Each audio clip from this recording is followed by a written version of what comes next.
Hi guys, welcome back to Dark Matter Podcast. I'm Avalon. And I'm Dominique.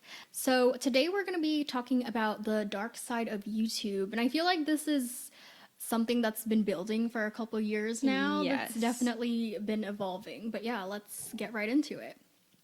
So, ever since its creation, YouTube has been a really popular platform for both creators and viewers. But the past couple years, I feel like there's been, like I said, like a darker side coming to light. You know, there's been a lot of controversies recently, as well as like scandals that have gotten widespread attention, like not even just the YouTube community, just like the Right. whole world itself.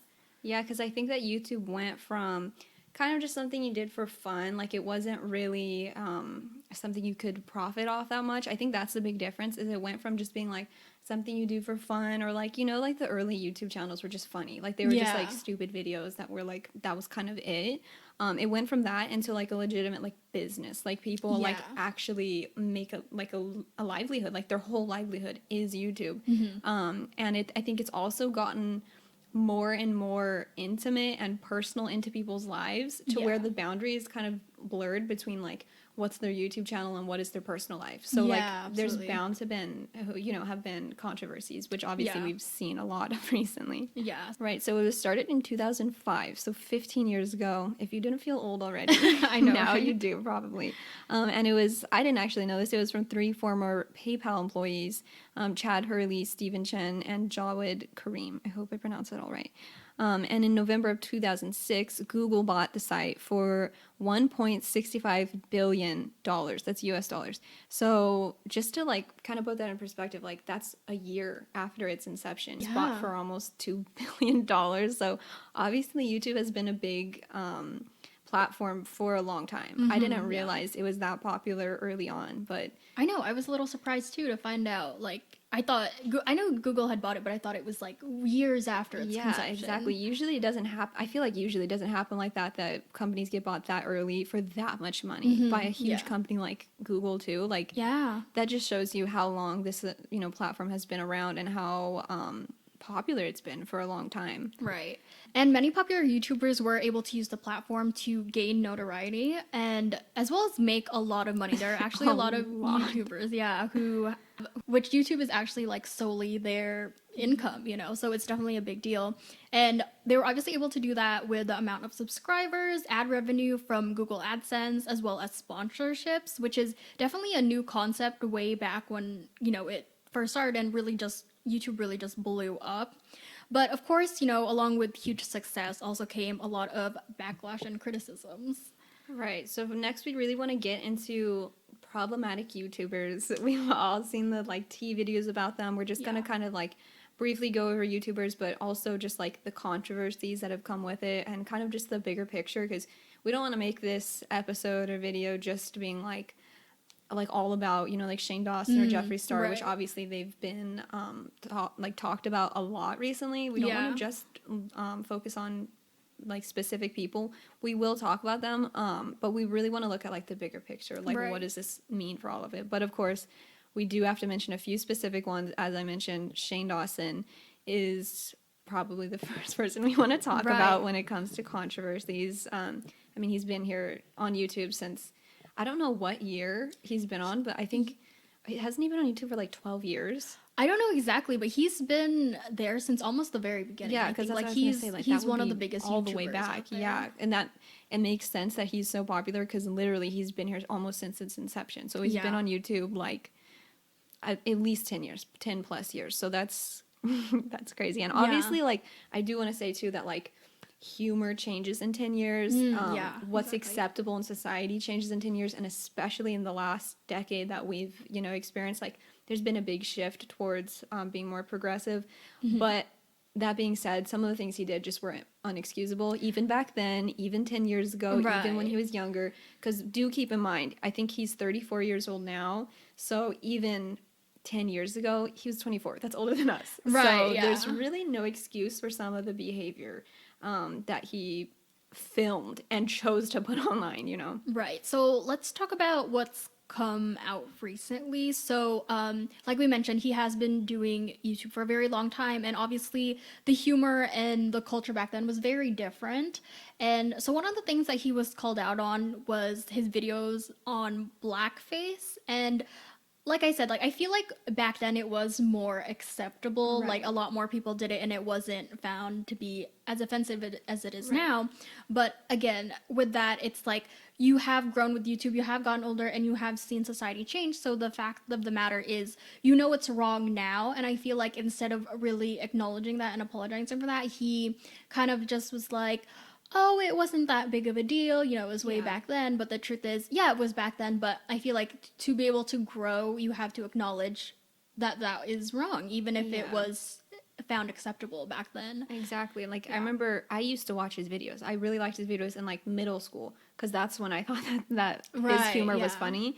Yeah, and he had this character Shaniqua or Shanae or something really stereotypical, Mm-hmm. and he just like really, really went hard with the stereotypes, with like the ghetto stereotypes or whatever. And it's Right. like looking back, it's just like, man, that is not a good look. That was No, your yeah. brand, you know, like that was his character. And like I also remember that I found this out recently. He had merch with that character on it, and even after he had like come out and said, you know, yeah, I shouldn't have done blackface. I shouldn't have like, because when he did that character, he wouldn't do blackface. It was just very like stereotypical, and he would talk in a voice that was just like, it's like, dude, come on, like it's just very demeaning, Yeah. towards black women. And so he came out and apologized for that, Right.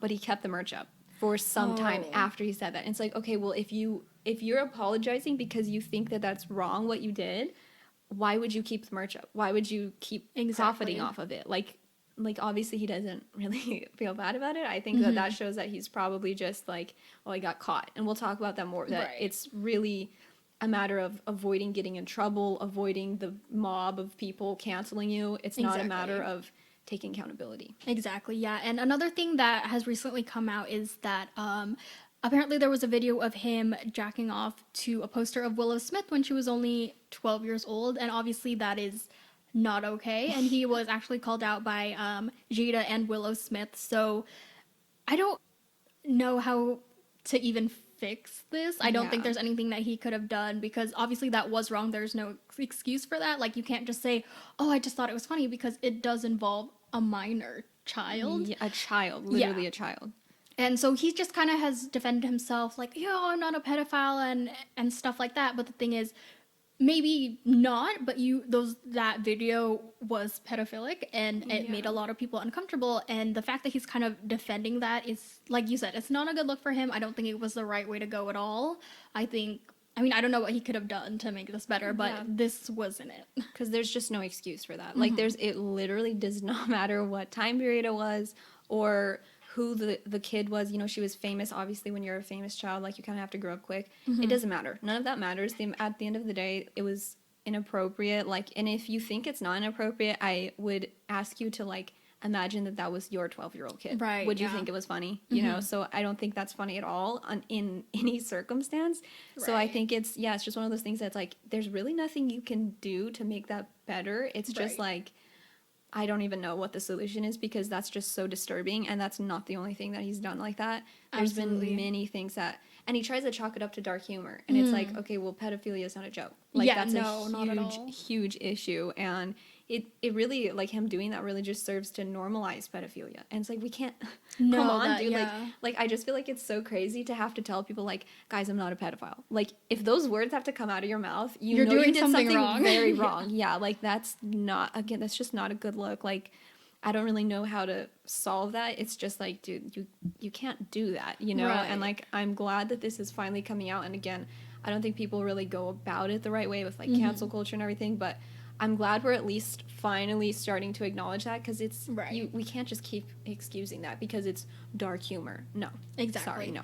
And then also, the reason that this whole thing has kind of blown up recently too is that there was a bunch of drama between him and another beauty guru named Tati, and I'm not going to get into that because it's a bunch of personal stuff that I think just isn't appropriate in this video.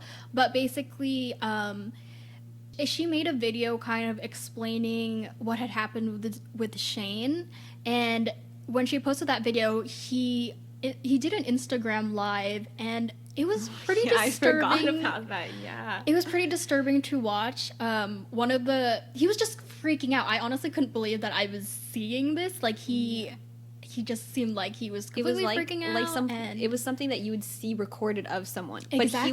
was recording it of himself live. Like, Yeah. I don't know why he chose to do that. But yeah. And the worst thing about this video too, though, is that Tati does explain that she was a victim of sexual assault, and obviously that is not a light topic. That's not easy to come forward about. But when she did this, he rolled his eyes, and I think he was just about to say something like, "Who cares?" or "So what?" or something like that. But immediately, like, you could hear Rylan, to his fiance, in the background going, get off right now." And which, yes, absolutely was the right thing to do. But, you know, he did end the live, but obviously it left a lot of people very disturbed just to see that kind of behavior from him. And yeah, I mean, the thing is, it's shameful because he does have a lot of fans that looked up to him, and now that they're seeing this behavior, it does contradict everything I feel like that they've believed about Shane for the past couple of years. So, you know, it's just, the whole thing is kind of really messy. Yeah, and I think that I remember with that that live specifically, I think it was only like a total of like 2 minutes, because Yeah, it he was very obviously short. realized pretty quick. But at the very end, a lot of people have speculated that, because the whole time he was just recording, he wasn't really looking at his phone. But you know, if you're not familiar with Instagram Live, like, you'll get like, if you have a lot of followers, people will be commenting like live, so you can see what they're saying. And so apparently, like, people speculated, because like, he, at the very end of it, he looks down and then he just turns it off, and so people think that like, he just assumed everyone was going to agree with him and be on his side because they're his fans, and he just sees it as like, I guess, like his minions, like they're just going to always agree with him. And I think because people were being like, dude, what are you doing, you know? Like, even his fans are like, what are you doing right now? So it's speculated that he looked down and saw the comments and was like, oh shit, like, I have to turn this off, like, even like not everybody's agreeing with me. But it's like, dude, he was acting crazy, you know? Like, he was choosing to film himself, but he was just, like you said, he was being so demeaning towards Tati. And like, I don't know about any of the drama. Like, I don't know who to believe anymore. Honestly, I don't believe anybody in that circle or those people. Like, I just don't think any of them are genuine at this point. Yeah. But you don't roll your eyes at someone talking about sexual assault. That is so scary to talk about. And yeah, that just was very telling, like you're saying. Like, it really shows his true colors. And so yeah, it's just an unfortunate situation that, like, it's kind of, I feel like we're kind of seeing the downfall of somebody who's, you know, been, I guess, like a titan on YouTube. Like, he's been on here for so long, and he's finally like needing to take accountability, but he won't. Exactly. And so we're seeing what happens when they won't take accountability. Right. So let's talk about his friend Jeffree Star. BFF. There are a lot of issues with Jeffree Star. He has been a very controversial figure on YouTube for a very long time. And before YouTube as well. On MySpace. That was before our time. I think we just missed that boat. But yeah, on YouTube, on MySpace, he was extremely controversial as well. Right. So, but some of the things that he is controversial for is his racist behavior, and I know a lot of the comments he's made about this is that it was in the past and that he's changed, he doesn't act like that anymore, but I think we've seen enough proof the way he's acted right now that he does still act this way, and it's obviously not right. It doesn't matter if he says, oh, it's in the past. If he still keeps acting like that, then that's not right. Yeah, I mean, I remember there was a video of him I think he was calling people the N-word, and they weren't black, and so he was like using that as an insult. Like, he was using that as an insult to these like people that were yelling at him. They were being rude to him, but that's how he insulted them, which is just wrong on so many levels, obviously. And I remember watching a video of him like addressing that, talking about that, and of course he wanted to play up the fact that it was many years ago. It was probably like 10 years ago. Again, he was in his 20s. We know better, you know what I mean? I can't imagine, even if I was this age 10 years ago, that I would think that was an okay thing to say. But yeah, I remember him explaining it as like, oh, well, like, it wasn't a racial thing. I just used that word to like get back at them. And it's like, why did you use that word? Why couldn't have you used, like, if you really wanted to be mean, you couldn't have used any other words that are insulting? Like, exactly. You had, like, of course it's a racial thing. Like, what, like, that just shows how you feel about black people. You know what I mean? It's like, just even if you don't acknowledge it, it is. Definitely. Yeah, exactly. It's, of course it's a racial thing, and he can say it's not, but I think especially with Jeffree Star, the thing is, like, he's a businessman, and he knows what to say to get people on his side. And so that's, unfortunately, like, it's a good skill to have, but he takes it to the level of where he'll just say whatever the hell he needs to get him out of hot water, and to then go and, you know, talk about his next palette or his next endeavor, you know what I mean, and just get people back on his side. And I think that it's like, I feel like the first time I watched an apology video from him, I was like, oh, this seems genuine. And then 20 more of them came out, later, you know what I mean? Yeah, and it's like, okay, how many? I think at that point, it's kind of like, I don't even care what you say in the video. If you have to make that many apology videos, what are you doing? That means that you have to make that many. Like, maybe stop. Like, because for some people, I don't think they have maybe the maturity or the accountability to be put under a microscope like that, and to be on this platform where you're viewed every day and you're, you know, like, interacting with people publicly. Some people just, like, that's not good for them. It's better for them to be more private. And I think Jeffree Star is one of those people, he just can't stop himself. Yeah, absolutely. You know, it's like, you have to know when to remove yourself, but I think he'll never stop. If he knows he can make money out of it, he won't stop. Absolutely.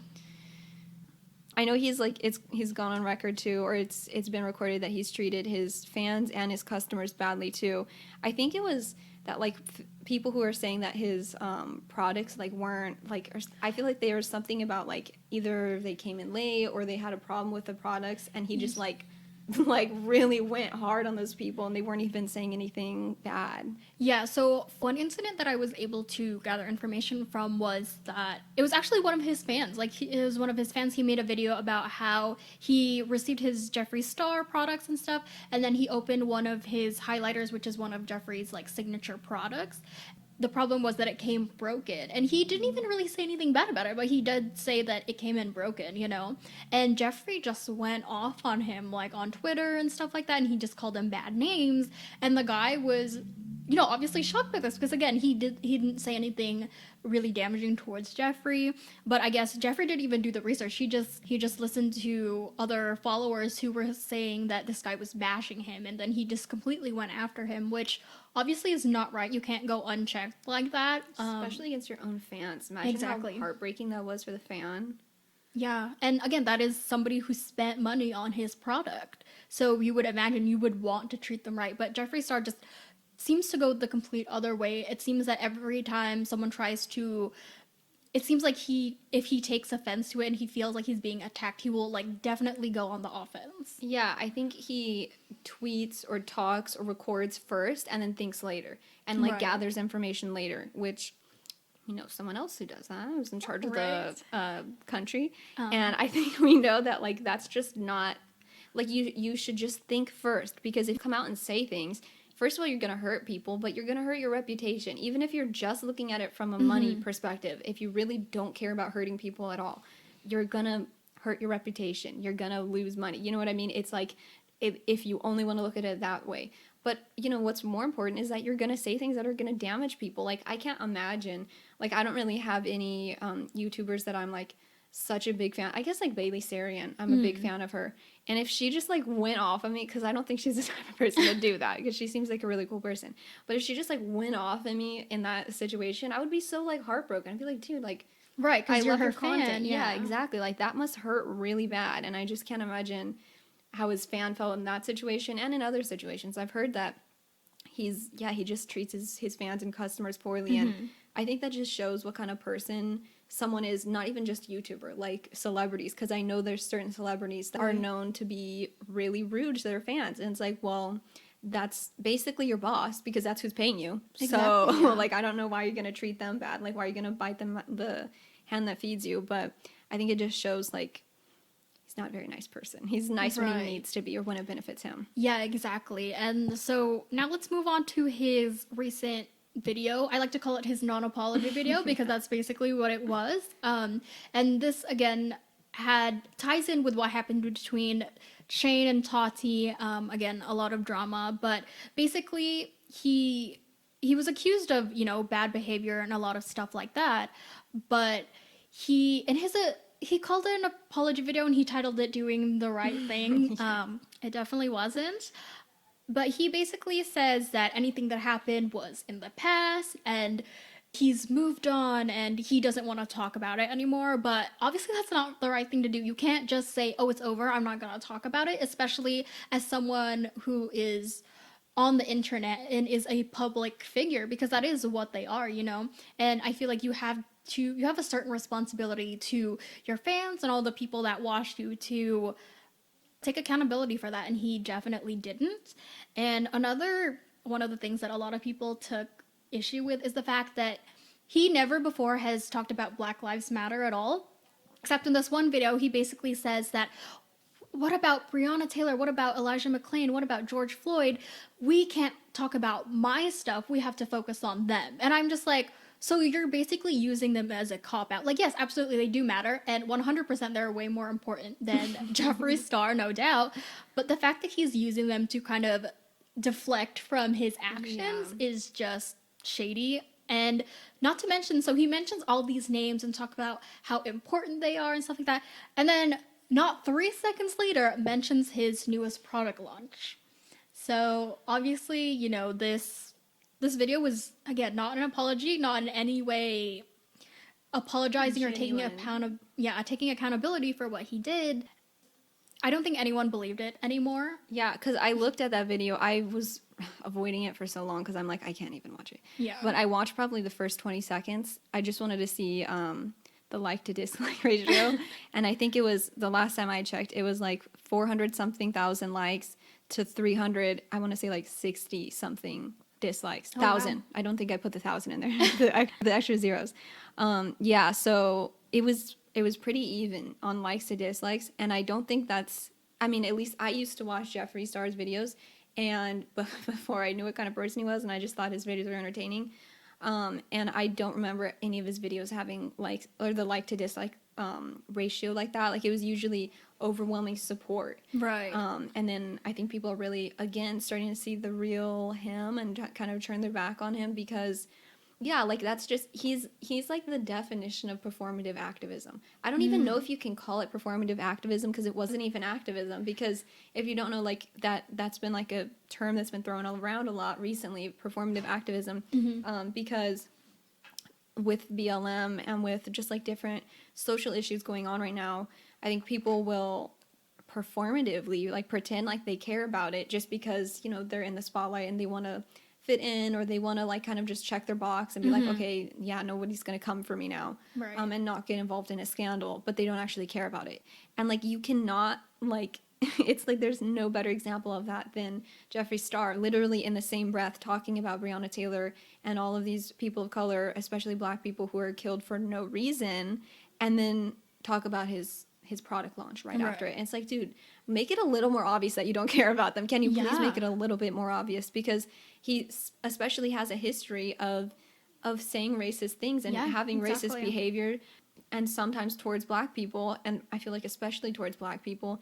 And it's just, I'm like, dude, you are the perfect person to come out and support BLM and actually like care, because like, again, even if you're just thinking from it like a money stance, like, that would help your reputation. You know, it would show that you're not that kind of person anymore.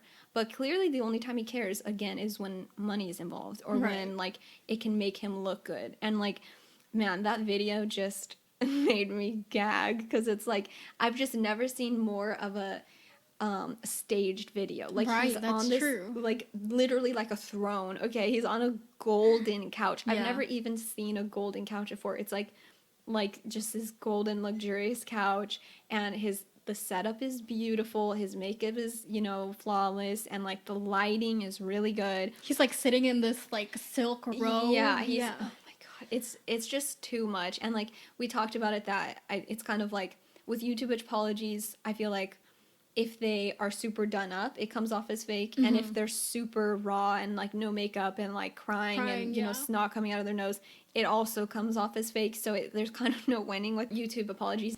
But this one was just like so over the top, like so, it just felt so scripted. It's like, dude, like, who's believing this? You know what I mean? Who's watching this and they're like, oh yeah, that's what I would do to apologize. That's how I would make my apology video. Like, it looked like a movie scene. Like, it was ridiculous. So yeah, I just think that with Jeffree Star, it's just a perfect example of you know, like, you have to be held accountable. And just like Shane Dawson, like, what happens when they're not held accountable? Exactly. So now we're going to move on to more general topics, like going too far for views and obviously not thinking critically before you post those videos, because we've all seen some videos that has definitely received a lot of backlash. And let's talk about the Paul brothers. Obviously, Logan Paul this was a huge scandal back in 2017. In Japan, there's this forest called Suicide Forest, and he had recorded video in there, and I think he actually showed a dead body. He did show it. Yeah, so obviously that is so wrong and disgusting and disrespectful. And he was definitely called out for that. Like, he received a ton of backlash. And again, that's one of the examples of those situations where you obviously did not think this through. You were obviously only thinking, wow, imagine how many views I could get with this. It's the perfect clickbait. But if you just even thought about it for a second, you would think, this is obviously not right to film a dead body. I don't even know if that's like the legality of that. Like, how can you bring yourself to record a dead human? You know, I mean, I know people have already made tons of videos about this years ago, but I just still can't fathom it, because I feel like and he obviously does look disturbed in the video because he films himself too, like somewhat disturbed, but I feel like if that was me, if I was there and I came across a dead body, like, if I was recording, I would obviously stop right away. You know, that's the kind of thing that you're like, you hear like, oh shit, and then the camera goes off. You know what I mean? Yeah, exactly. Like, you don't continue to explore it. Like, when in doubt, turn the camera off. Exactly. Just like, I mean, if you're a YouTuber, you know, not always. But I just don't understand how he could really go forward with that. And the thing is, too, with YouTube, unless you're on YouTube Live, if you're recording it, like, you have to first of all record the thing, then you have to edit it. It gives you plenty of time to think about whether or not you want to upload this. Exactly. And then you have to actually upload it. And he went through all those stages and decided, yes, a dead body is something that I should upload to YouTube.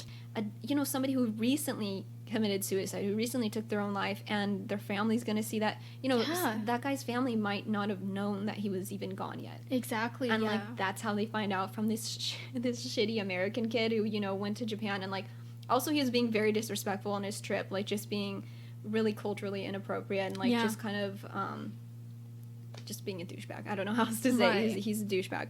So I think that, yeah, definitely people have already talked about this many times, but that's a perfect example of morals getting kind of like blurred, like the line getting blurred between what's right and wrong because the person's so focused on views. How can this benefit me? And it just going way too far.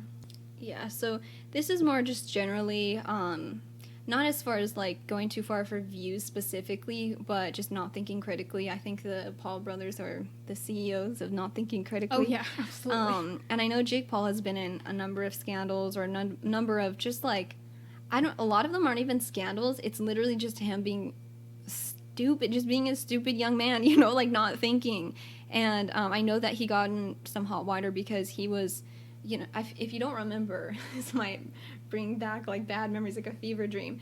Had the Team 10, you remember Team 10? And they had that house, the Team 10 house, or whatever they wanted to call it. I don't know what it was called.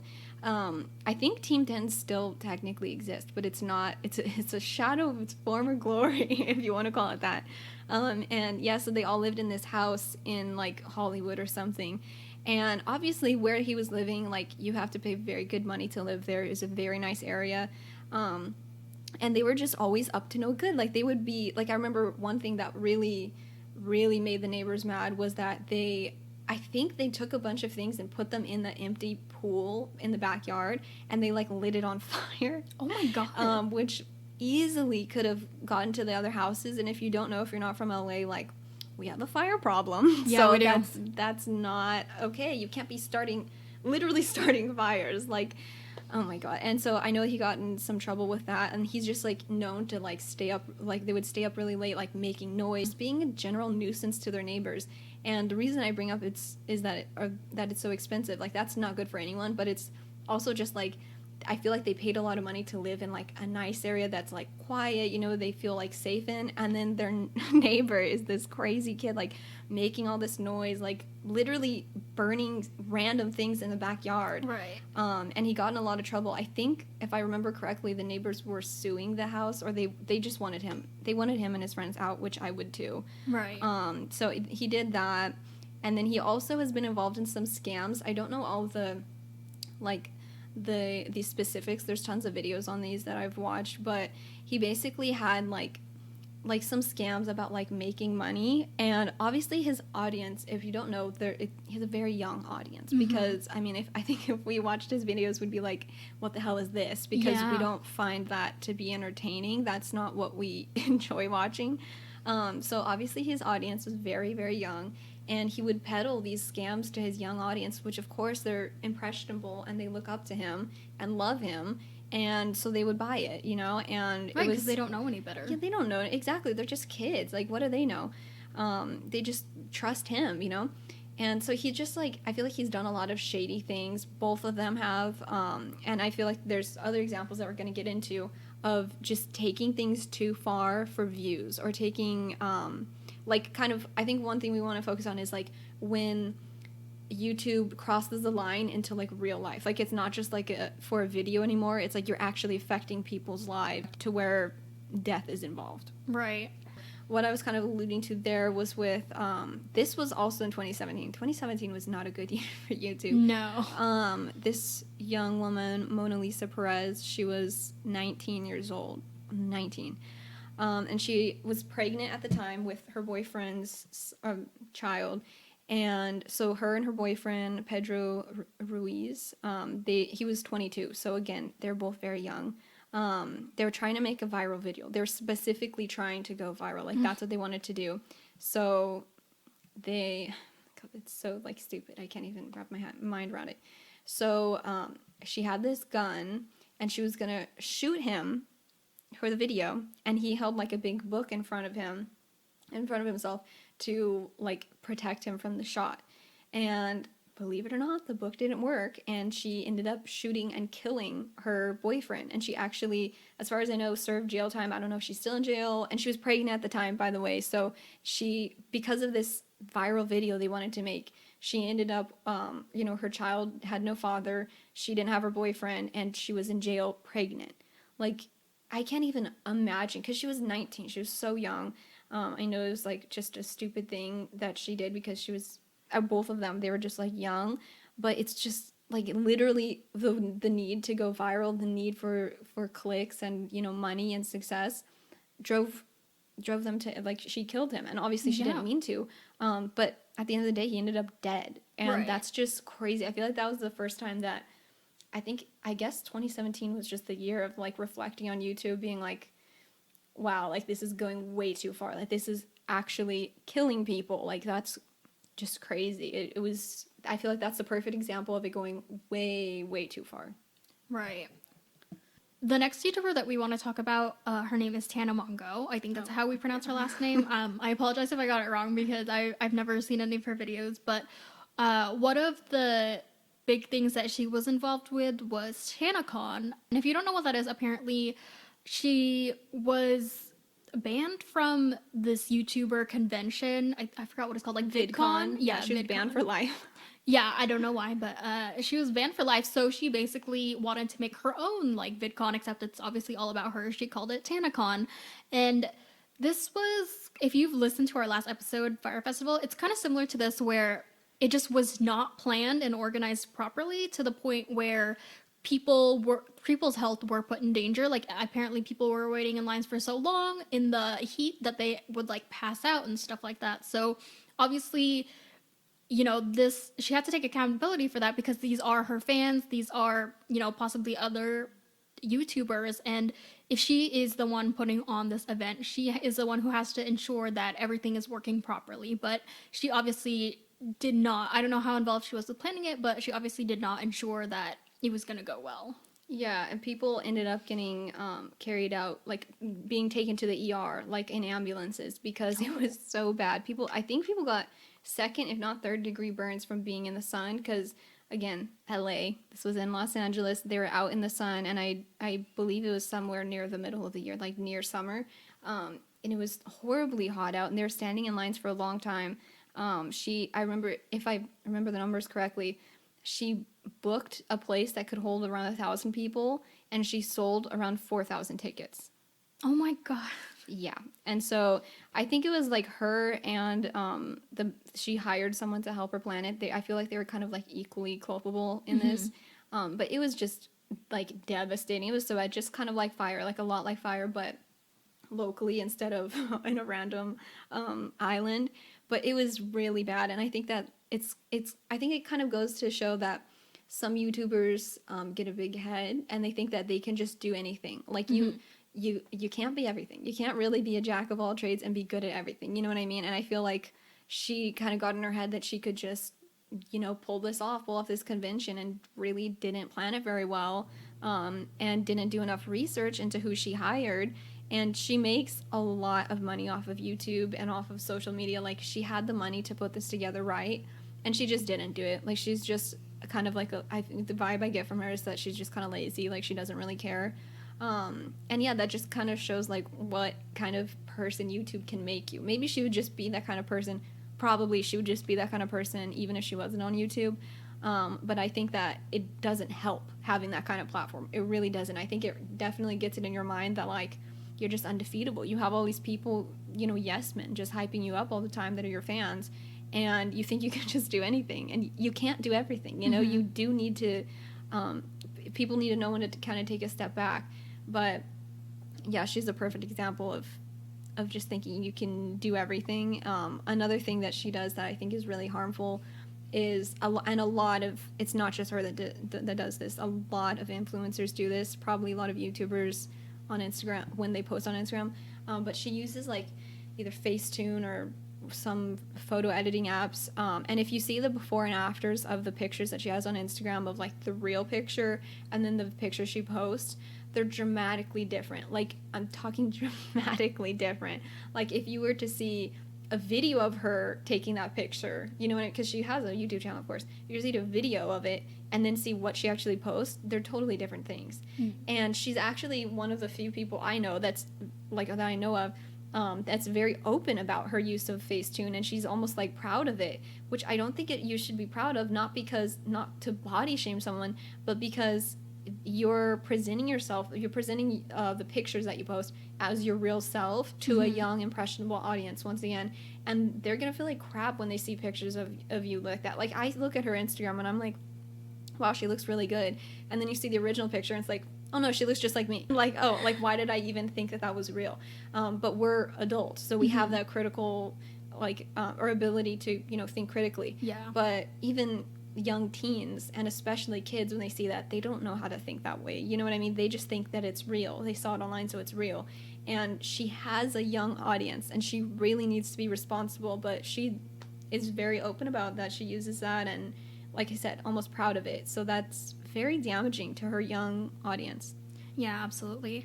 So now let's move on to a niche on YouTube that's kind of just popped up recently, and that is family vloggers. And I just want to say a quick disclaimer right away that not every family vlogger is bad per se, but there are problems and issues that occur with this thing that we definitely have to take into consideration and talk about. And that is, of course, the fact that family vloggers mainly focus on their children, and their children are the main stars of this.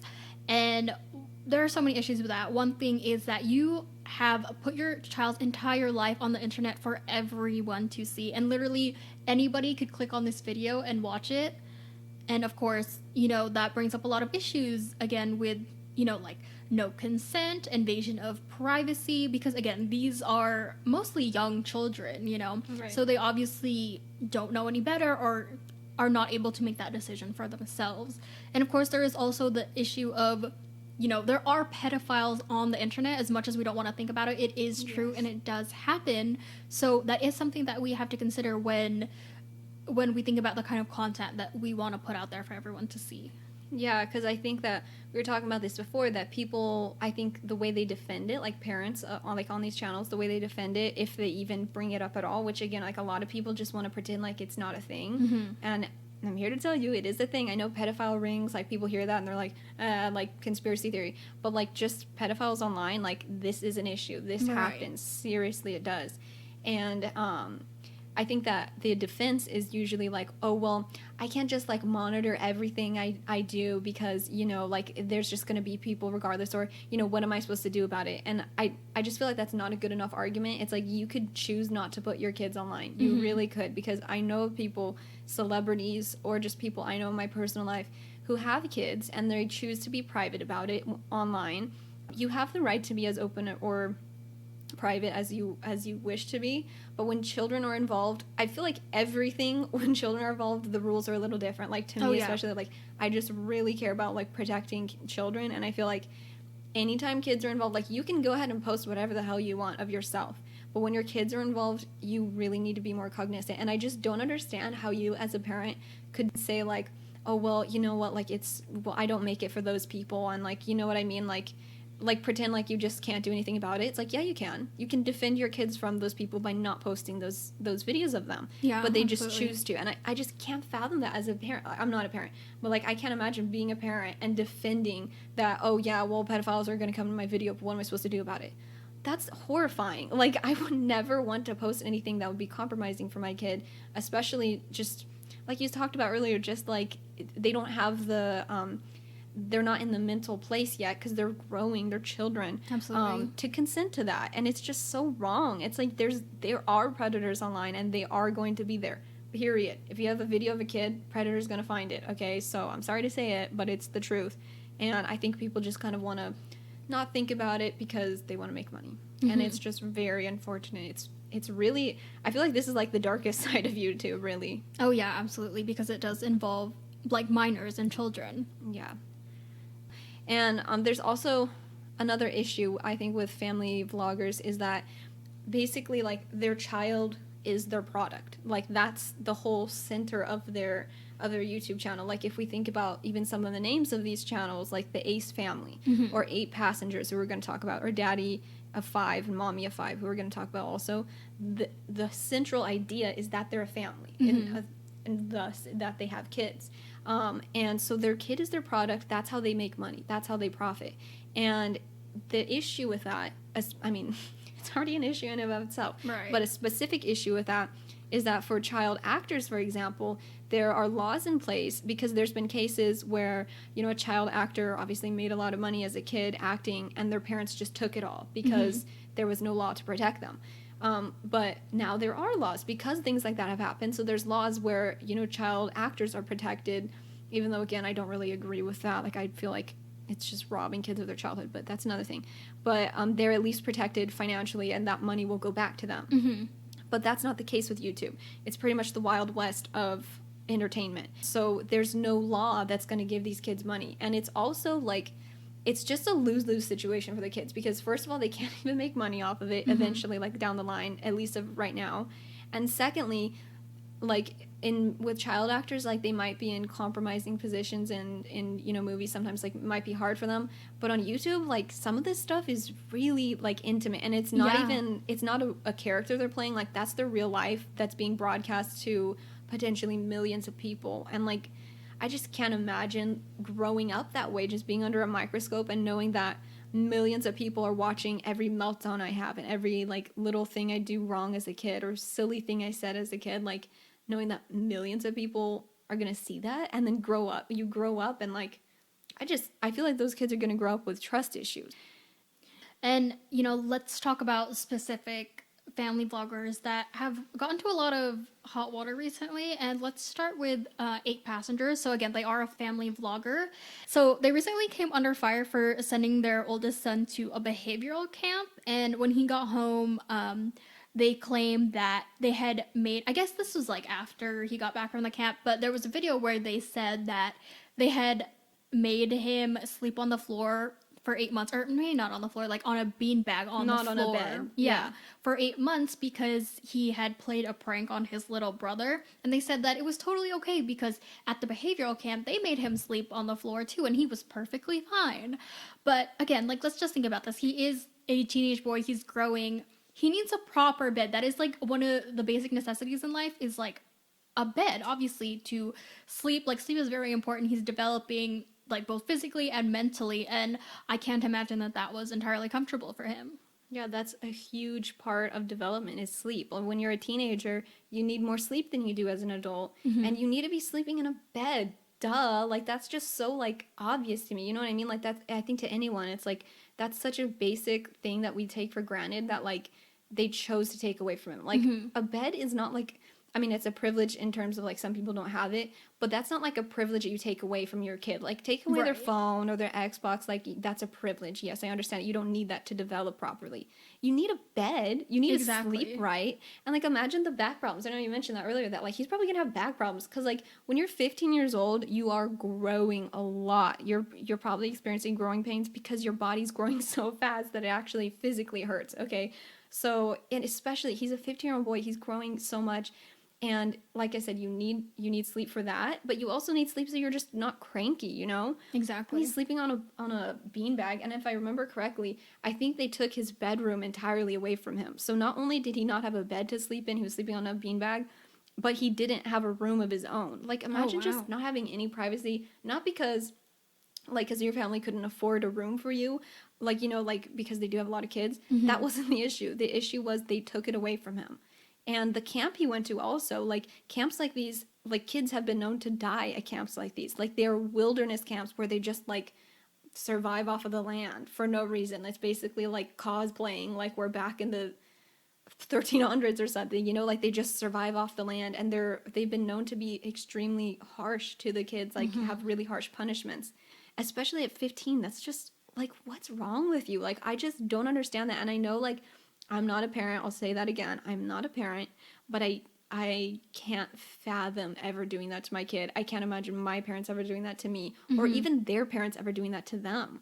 Even like old school parents. So I feel like, and especially with A passengers, when they defend themselves, I really don't like the way Oh, they talk yeah. about it. It's very like, well, we're just parents, and like you guys don't get it, and we can parent Like any way tough we want. love, but no, Yeah. there are again different ways to show tough love. And another thing that I personally found very appalling is the mom Ruby also posted a video talking about how her 5-year-old daughter forgot to pack her own lunch for school, and apparently the teacher called her, obviously, and she was asking her, oh, like, are you going to drop off food for your daughter? And Ruby said that she wasn't going to because it was her daughter's responsibility to pack her own lunch, who's 5 years old, again, by the way. It's only 5 years old. She expects her to pack her own lunch. And then she said that she's not going to drop it off because she needs to learn her lesson.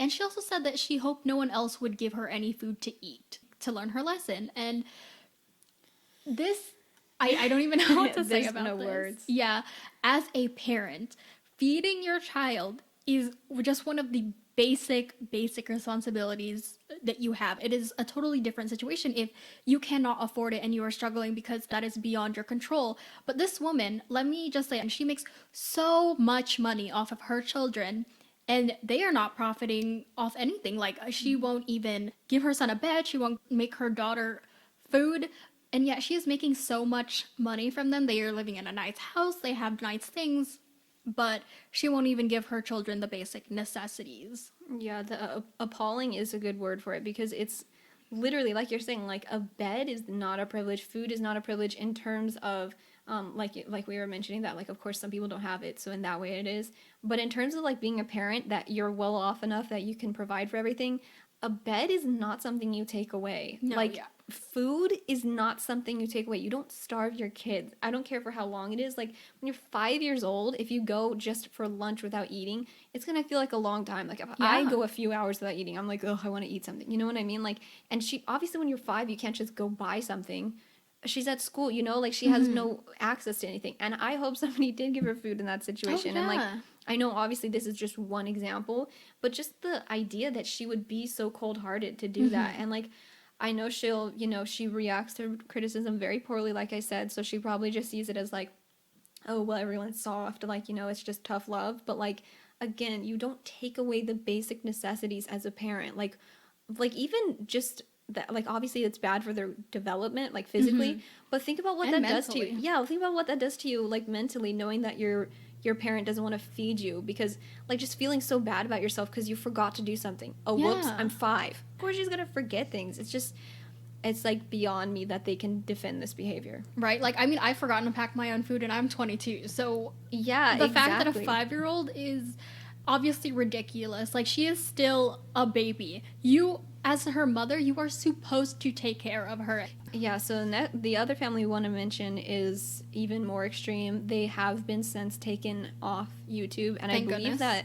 but we wanted to talk about Daddy of Five. Mommy of Five was that I think the channel's name was Daddy of Five, right? And I think so, but that's their official name. like their names. Yeah. So basically they had 5 kids then, right? Yes. Yeah. So I believe a lot of kids. Yeah, I believe that 2 of them were his biological children with an ex-wife, and then she had 3 other children from a marriage as well. So it was like kind of like a blended family situation. Right. And this one it kind of falls into that category that we were talking about earlier of just taking things way too far. Oh, and absolutely. I feel like in this case, it wasn't even taking it too far for likes. It was just like shocking to see what they did, that these people were literally abusive and neglectful of their children, and they were recording it, and they somehow thought that that was fine, and they didn't see the fault in the way they treated their children.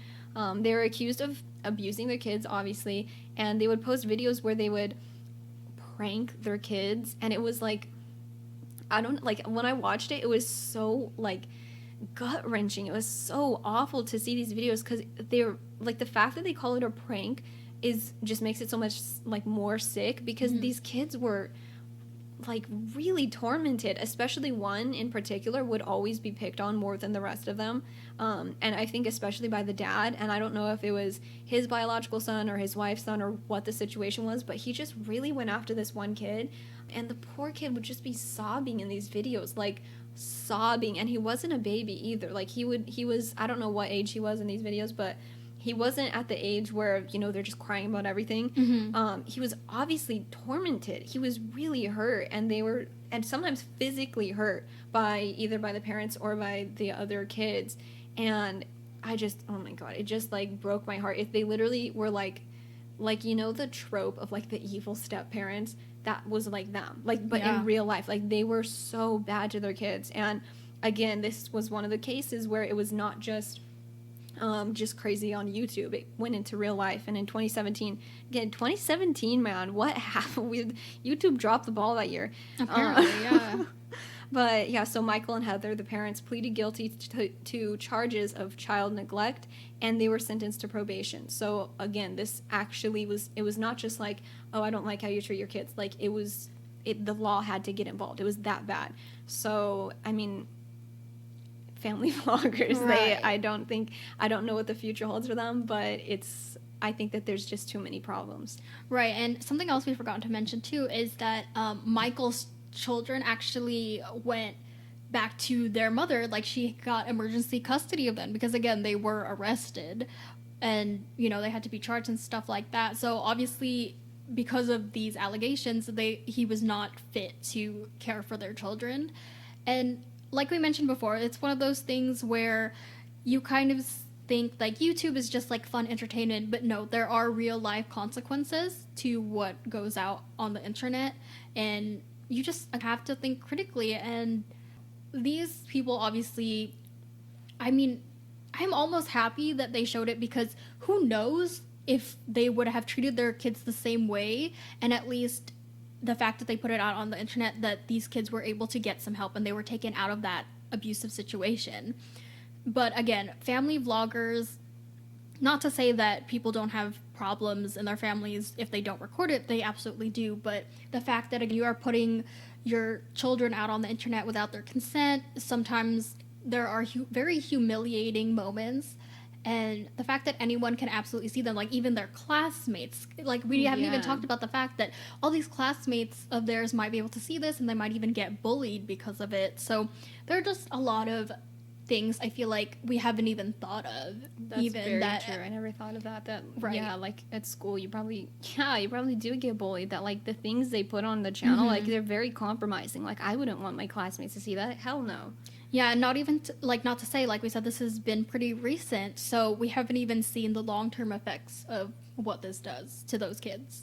That's a very good point. And I think the next thing we want to go into is like why is this a problem? Like just like the bigger like concept of like what's the problem with with YouTubers. And I think that one thing we need to take into account is, like you alluded to before, like they are public figures. Like it's not just, we kind of think of YouTube, I think sometimes as still like just that place that you make little funny videos and it's not a big deal. But like if we're looking at it realistically, YouTube is basically TV now. Like they are public figures. They are celebrities. They're the celebrities of 2020.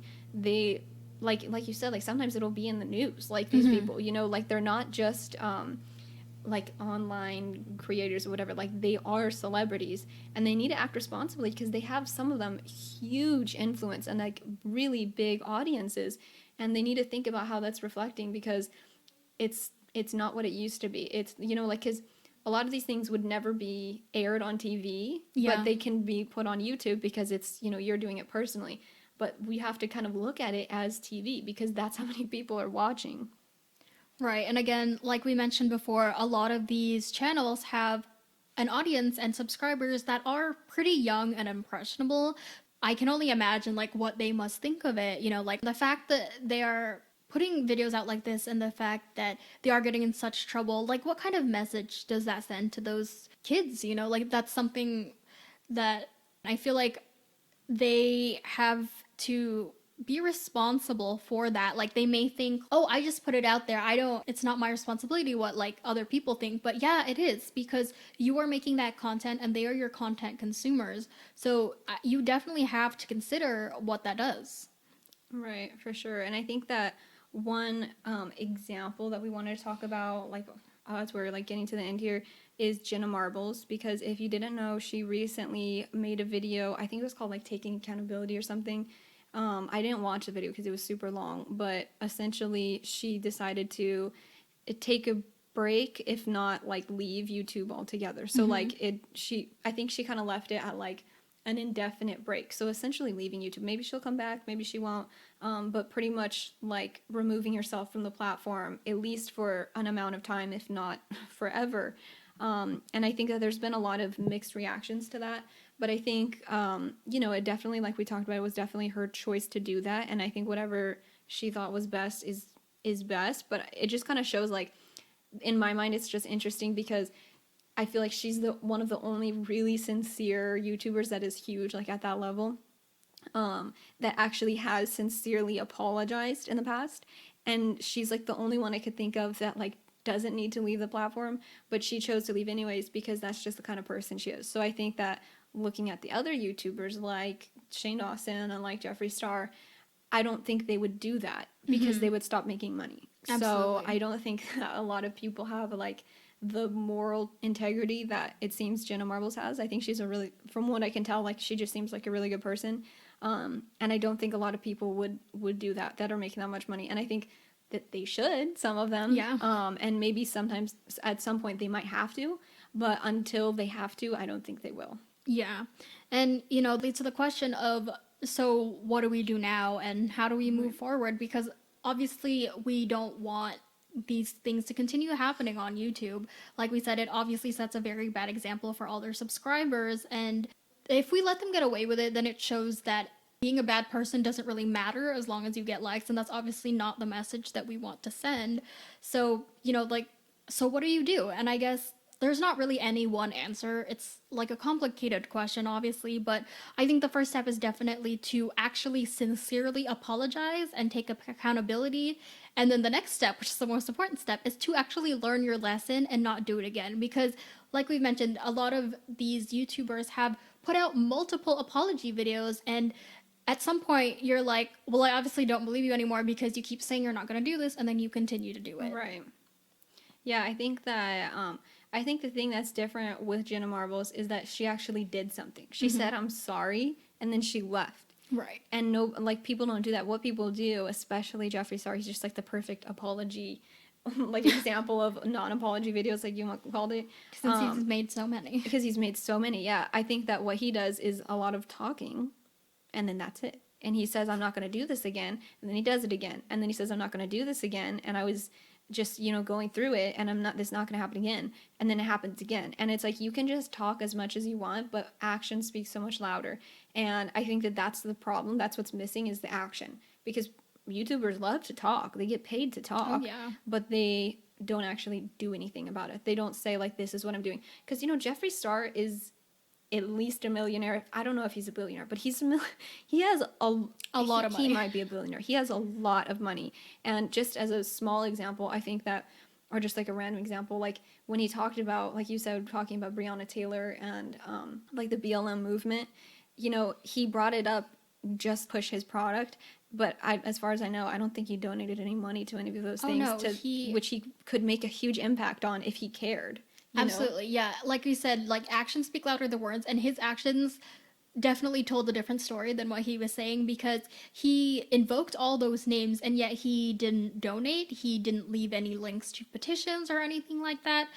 Like I said, he basically just used their name for clout to distract from what the wrong that he was doing, and then he quickly moved on to promoting another product that he was about to put out. Yeah, and just as a side note, I know people will say like, "Oh, you don't like donate shaming" or something like that, saying like you can't control how much people donate and they have the right to not donate or whatever. It's like, okay, yeah, that's fine, but if a broke college student is donating $50 to a BLM and Jeffree Star, like this multi-millionaire, if not billionaire, can use their name to use their names to take the blame off of him but not donate anything to it, it just shows insincerity and it shows that he's not going to take action. And I think that's ultimately really what's missing from YouTubers is taking action going forward. Like, this is what I'm going to do to be different, or taking a break from YouTube. Yeah.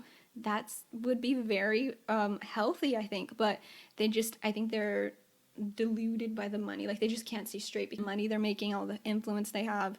And I think another thing we want to talk about is cancel culture. That's not the answer either. We're not saying that everyone should just be canceled and it's just black and white, either you're good or you're bad, because nobody's all good or nobody's all bad. Yeah, like I said earlier, if we had these channels where we were vlogging constantly and we had the channel for years, we would get canceled for something at some point. Everybody would get canceled for something. And so I think that nobody's perfect, and just canceling them and saying like canceling someone as a person is such a weird thing to say. You know what I mean? Like, you're just done as a person. You don't exist anymore. Like, we can't do that. That doesn't do anything. And if anything, it just teaches YouTubers to avoid getting caught rather than avoid doing something bad. You know what I mean? Like, to change their action. That what it teaches them is don't get caught next time. You know? Exactly. Yeah. Like, they're not actually taking accountability for anything. They're just saying like, oh, I just have to make sure it doesn't get out. But that's not what we want, because cancel culture is basically saying like, oh, they're a terrible person, we're done with them, whatever. But doing that is also harmful because it doesn't give them the chance to grow and learn from their lesson. And obviously some actions are worse than others. We should just be done with. There's no redeeming qualities about them, but for most, I think this should be a learning opportunity.